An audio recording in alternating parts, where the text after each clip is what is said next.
Magnet కి మనం తీసుకునే ఉప్పు జీలకర్ర అంతా కలిపి దీంట్లో వేసేస్తున్నాను. 2 spoons of curd, 1.5 tablespoon of ginger garlic,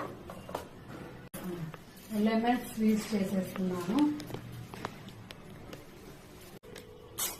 ఇలా మ్యాగ్నేట్ చేసి ఒక హాఫ్ అన్ అవర్ పక్కకు పెట్టుకోవాలి. అయిందండి.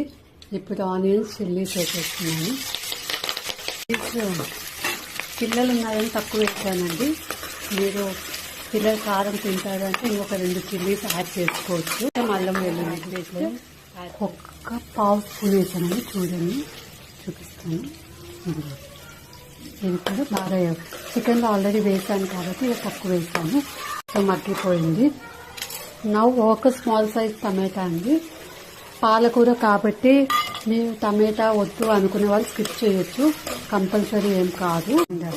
అది మగ్గిపోయాయి కదండి, చూసారు కదా, స్కిన్ పీల్ అనేది వచ్చేస్తుంది. ఇప్పుడు సో మ్యాగ్నేట్ చేసి ఒక హాఫ్ అన్ అవర్ పక్కన పెట్టుకున్న చికెన్ వేసేస్తున్నానండి. ఇది ఒక 5 minutes అంతం పట్టుకొని ఇద్దామండి. దాని తర్వాత 5 minutes తర్వాత పాలకూర వేసేస్తున్నానండి. బాగా కలిపేద్దాము.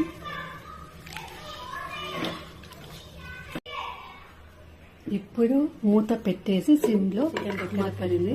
మనకి ఎక్కడ పాలకూర వేసింది కూడా తెలియదు. ఇప్పుడు కొత్తిమీర వేసేస్తున్నానండి. వేసి కలిపేస్తున్నాను. Chicken is ready.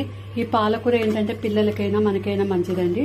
చాలా మంచి ఐరన్ ఉంటుంది, కాల్షియం ఉంటుంది. సో ఆకుకూర ఉత్తరి తినలేని వాళ్ళు ఇలా చికెన్లో వేసుకొని తినచ్చు. Thank you.